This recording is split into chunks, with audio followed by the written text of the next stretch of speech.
Okay, so we are up to, we got a little bit into this last night, but we'll review again from the beginning. The seventh chelik of bitachon, the seventh area where a person is obligated to have bitachon in Hashem. The seventh part of bitachon, who? The chesed elokim al bechirav u'skulasa ba'olam haba. It concerns the trust in this, having trust in the special kindness of Hashem towards His chosen ones in the world to come. B'roiv hatoivus, and the bountiful good things that He will shower upon them. Asher nuchal l'sakron, that as Rabbi Miller says, in such a generous outpouring that we will not be able to count them. The right ways of trusting in Hashem are as follows. There's an area of bitachon that a person has trust in Hashem, that He's going to reward His chosen ones in the world to come. That's an area of bitachon. Says the Chovos Halevavos, she's asik b'sibas ha'magiyos oisel el madregas hachasidim haru'uyim lazem eis lokim izbarach b'chasda. So if we trust in the fact that Hashem's chosen ones are going to have this unbelievable reward in the world to come, so that we're definitely going to try to do whatever we can to come as close as we can to that level, recognizing that that's the reward that's awaiting these people. So of course I want to be one of them. But who, and this is where the Chovos Halevavos says something that's quite, we'll call it shocking, and it has to be explained in the context of the whole sefer. It's a perfect example where a person can read part of a sefer, part of a story, and get one impression. In reality, it's almost completely the opposite. So here are the words of Chovos Halevavos. So how do I reach that level of being from the chosen people?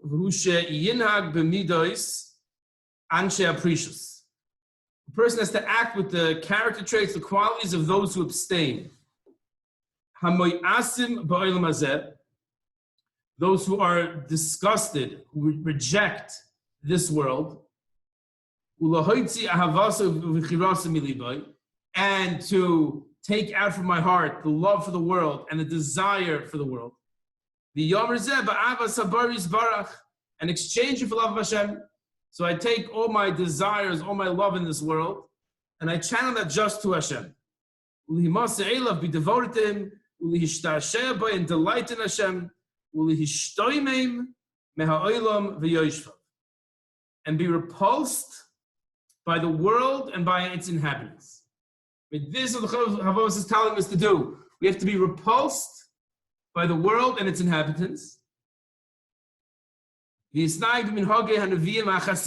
the practices of the prophets, of the devoted. And his heart should be trusting in Hashem. She is chassid imoy, that if I act like this, that Hashem will act with me the same way that He's going to act with these prophets, the Nevi'im, and the Chasidim, the devoted ones in the world to come.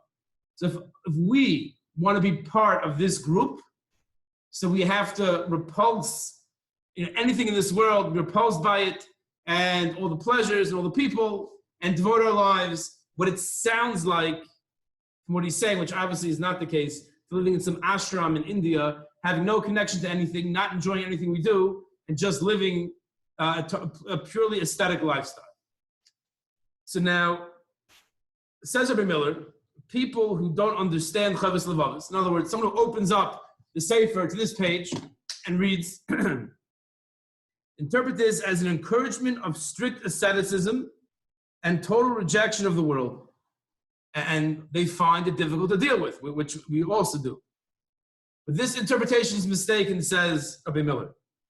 What the Chovos Halevavos wants you to do is to reject, and here are his words, becoming intoxicated by the pleasures of this world. That's the Nakuda. He says, these pleasures serve a very important purpose in your life. As long as you place them within the context of your service to Hashem, always remember your priorities.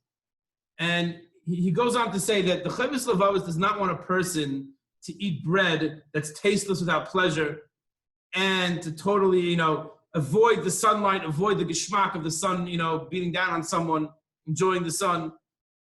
He points out there's a whole Shaar Habitachon. In this Sefer Chovos Halevavos, we're learning Shaar Habitachon. There's a Shaar Habitachon, which is the obligation that a person has to look into the world and see all the pleasures that HaKadosh Baruch Hu put into the world for us. Rabbi Miller used to give a famous shiur on the orange, going through how beautiful an orange is and how it has a beautiful orange color on the outside to attract the person. On the inside, it's just plain white, right? So it's a beautiful package, and when it falls off the tree, so the package is able to cushion the blow, and you open it up, and it's this beautiful orange, and it's sectioned, it's segmented. Hashem takes the fruit and doesn't, if you open it up, it just spill over your pants, over your shirt. So instead, it's in wedges, and each wedge is inside that, there's little pockets, and he has a whole shiur on the beauty of the orange, and he was very into enjoying and recognizing all the pleasures that a person has in this world. So what does the Chovos Halevavos mean when he says that you have to repulse the world? How does that make sense? What does that mean? So Rabbi Miller explains like this.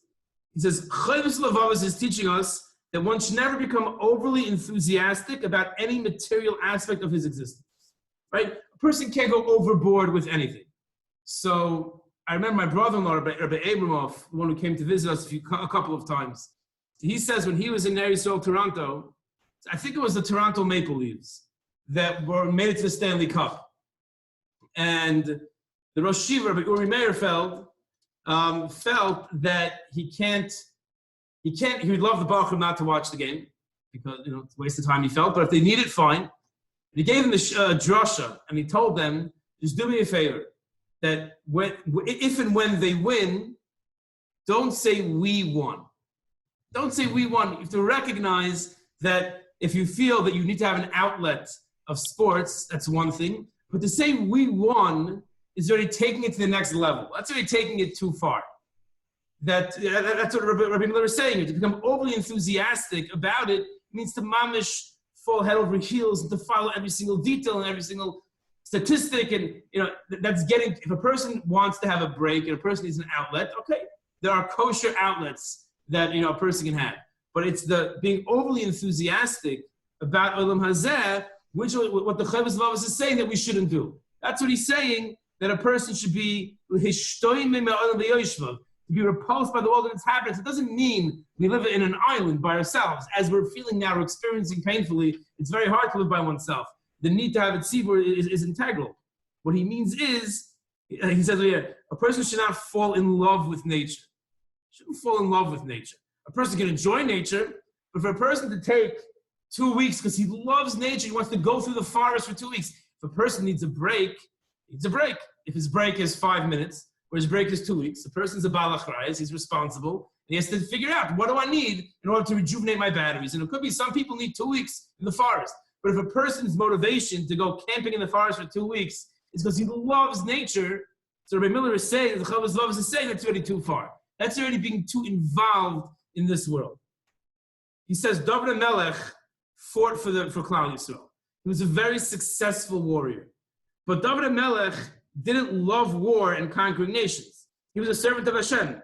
When people get into the spirit of military activities and become enthusiastic about the martial arts, that's already going too far. If a person wants to be involved in martial arts because he feels it helps him meditate, and it's good, it's a good outlet, that's all fine. Again, it's not about what the person's doing necessarily, as we've seen throughout the entire Shaar Habitachon. It's about the mindset that he has. If my approach is I need this to rejuvenate my batteries, that's a mitzvah. If my approach is I love karate, or I love sport. You love sports. Everybody loves sports. You shouldn't love sport. I enjoy sports. I enjoy it. It's nice to watch and it's relaxed. And I come back and I daven better and I learn better. My Shabbos is better, fine. But if a person is doing it because he loves it, that's what the Chovos Halevavos is saying, that should not be done. And he goes, it's the same thing about Parnasa. It's going to be a family over. There's a shtickle on family as well.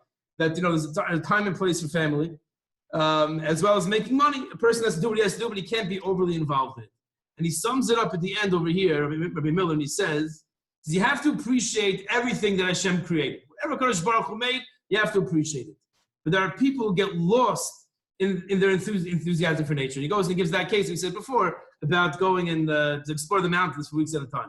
That's already being a slave to Gashmias, says Rabbi Miller. One has to have the proper understanding and put things in the proper context. He continues on Misha Yiftach Al Elokim She is Zakei Lazem Mibli Mitzua Maisa. One who trusts that Hashem will grant him this reward that he's promising the chosen people, without him doing any good deeds. I've been talking, Hashem will give that to me because my heart's in the right place. I'm trying to, so I'm trying actually is a good reason to think that, but if my heart's in the right place, I'm not going to try anything. Says the Chovos Halevavos Shaar. He is a fool and naive.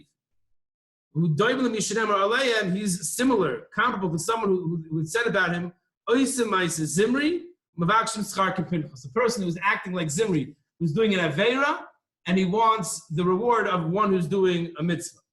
So one has to realize that it's hard work. Right? There's no such thing as an easy trip. We're put here to work hard, and that's what we have to do. How could you tell who is in this category? How could we tell who is the person, who are the people that are Hashem's chosen ones that will get this bountiful reward in the world to come? Says the Chovos Halevavos, it's people who teach others how to serve him. Right? If you see someone teaching others how to serve him, and this it's not exclusively to people who are in formal education, right? Often in life and in our daily routines, we are teachers. Definitely, if one is the only religious Jew or maybe the only Jew in one's office environment, he's a teacher, even if there are other Jews around. Right? Every Jew has to view himself as a teacher. Another sign, besides one who's going out and trying to teach Hashem's word and spread Torah, is patience, patient endurance in time of trial and tribulation. When things are going wrong, he remains serene. This is very appropriate for the times they're living in now. That there's sevel, patience. Now, patience, we can say, refers to, not getting all nervous and bibahala, as we say, like although not knowing what to do, and that's patience. But patience, I think, also, and I'm probably guilty of this also. When a person says that they're probably guilty, means they're definitely guilty. They're just trying to save, a little bit of their ego. So I'm probably guilty of this also, and that is that we're very quick in new situations to have very strong opinions. Now, it's something that I don't remember from many years ago, but maybe I wasn't paying attention. I think it's a new thing. I think it's a connection to social media. I haven't worked it out yet. I think there is a connection with all this communication and confidence in opinions. But either way, the Chovos Halevavos is saying that a person has to have patience in times of trial and tribulation. Maybe that means that a person has to have patience also in formulating an opinion. Like maybe when a new matzav, maybe we'll say a pandemic breaks, and everyone is very, very fahitz. Everyone's very worked up about what the right thing is to do, what the wrong thing is to do. It could be it's a lack of sevel be'ez hanisayin v'atzar. So this patience isn't how a person conducts themselves, how they act. Are they running to hoard all the toilet paper, which we suffer from till today, the lack thereof? And then also the people who are very quick to condemn other people, and even if it's not condemning others, but just have very strong opinions. The smarter people say, "I don't know." It's the people who are a little more superficial that are very quick to have opinions. So that's also an indication of someone who is from Hashem's chosen people. And another sign of these people, the third sign, is that everything in this world is unimportant in their eyes compared to fulfilling a mitzvah of Hashem. So there could be things that have importance in their life. Everyone enjoys a good steak, and that could be on some level important, and you want to go out to celebrate a milestone, so you go out to have a steak, which is fine. But when it comes to mitzvahs, so that pales in comparison. So people who their geschmack in life is mitzvahs, so then that is someone who's on that level. I was once talking to someone, I'll skip that part, I'll say this. The Brisker Rav, when it came to mitzvahs, right, you could make level a taina that there was epis and OCD dikamatzav going on. You could say that. You could say that the repetition that he did, and some people had a taina on him that maybe he went too far in his meticulous. They say a joke about Brisker of son of David, Zayin Gesund, David Slavechik, that he says, we listen to Parshas Zachar, right? Which we learn Parshas Zachar in Shabbos Zachar, we learn Parshas Zachar before Purim, Shabbos before Purim. So people learn different havaras to make sure they heard the right thing. So David Slavechik says, you have this Mishugayim in the Welt. They have to listen to Parshas Zachar 12 times They're so nervous. They weren't yoitz. They didn't hear every single word. They make the Balkari lane. It's like when 3-4 psukim. They make him lane it like 12 times. It's Mishudayim. 8 times is more than enough. That's the joke they say about Reb David, right? So he got that from his father, Briskerov, who was very nervous and careful, and you could argue if you observed him just like in one shot, in one sliver, he's maybe as a shtickle OCD, right? But when it came to other things in life, and the bombs were falling all around him in the wars, and he's living in Eretz Yisrael, when he was escaping from the Nazis in Europe, he was calm as anything. There's a famous Maisa where the Briskerov was sitting in his house, and the bombs were falling. One of the wars in Eretz Yisrael, the bombs were falling all around him. And his kids, his Rebbetzin was murdered by the Nazis, and a couple of his kids also. And he came to Eretz Yisrael, he never got remarried, and he raised his children. So he's sitting there, and his children are begging him to come downstairs into the bunker. Come down into the miklat, into that, the reinforced room where it will not get knocked down from a bomb. They're begging him to come down. They're crying. His daughters are crying. So he told them, listen, I hold al-pi halacha. There's no miling going down there. If you're sitting upstairs, then if there's a direct hit, so that's it. But if it's indirect hit, you're fine. If you're down in a bunker, so if there's a direct hit, you're safe. But if there's an indirect hit and all the rubble falls on the bunker, then until they get you out, you could also die. You'd be buried in the rubble for weeks and die from there. So he felt from that. So he felt there's no mila, there's no advantage in being downstairs and upstairs. But his kids are crying. And there's a mila. If my kids are crying, they're upset. So he goes downstairs. 5 minutes, and the whole time he's sitting and learning ruyig, as we say in Yiddish, calm as cool as a cucumber. He goes downstairs. 5 minutes later, direct hit destroys the room that he was learning in. 5 minutes later, maybe it was 15 minutes later. So his kids are smiling. They saved their father's life, right? He turns them and says, "Mazik, you have to pay me for the room." He tells his kids, "You're a mazik. You caused the damage." He was joking. You have to pay for the room. About the having to pay. Because he held that the Torah says where to go, right? And the Torah at that time, he was sitting and learning, so the Torah was telling him to stay upstairs. So it's only because he went downstairs, the bomb, if it would have hit upstairs, if he would have been still there, and they wouldn't have been crying, it wouldn't have hit. It's because they were crying. So the Torah said, now go downstairs, because his kids were crying. He went downstairs, and the bomb hit. So he was totally calm when it came to bitachon, when it came to, there was another, I have to share this Maisa, another Maisa, the Briskerov.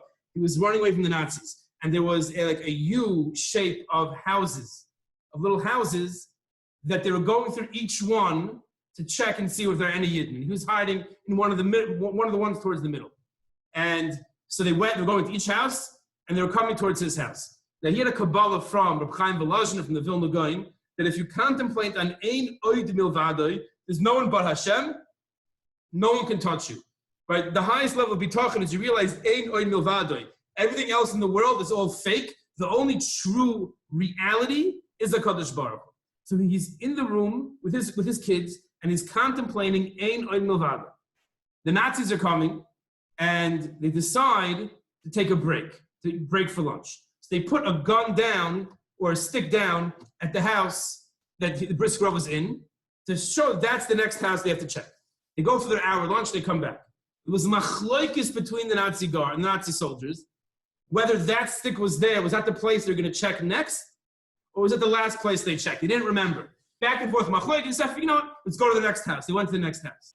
So again, it's an example of a person, when it came to mitzvahs, he was, you would look at him and think, is he in control of himself? The proof that he was that when it came to everything else, he was very calm and wasn't nervous. Bombs were falling, and he was rude. That's what the Chovos Halevavos is saying. The third characteristic of a person who's a true Baal Bitachon, a person who's on that level, is someone that when mitzvahs to them are very important, and they even become, according to some, the Radak. When it comes to other things, so they're very calm. So what's important to them is mitzvahs. That is the third characteristic of those people who are the chosen ones in Hashem's eyes. That Hashem tested Avraham, that we see that's a sign of greatness, that Hashem, for the mitzvah of listening to Hashem, is willing to sacrifice his son. The Inyan Chananya Mishoel, the Azariah of Kivshin Eish, and the famous mice of Chananya Mishoel were thrown into the Kivshin Eish. They went into the fiery furnace. Daniel B'Goy V'Haroyas, and Daniel was thrown into the den of lions. The Asaru Gemachos, and the 10 martyrs, they were all killed. Why? Because there were people who taught the nation to observe the Torah despite the decrees, and they've cherished this mitzvah more than Olam Hazeh.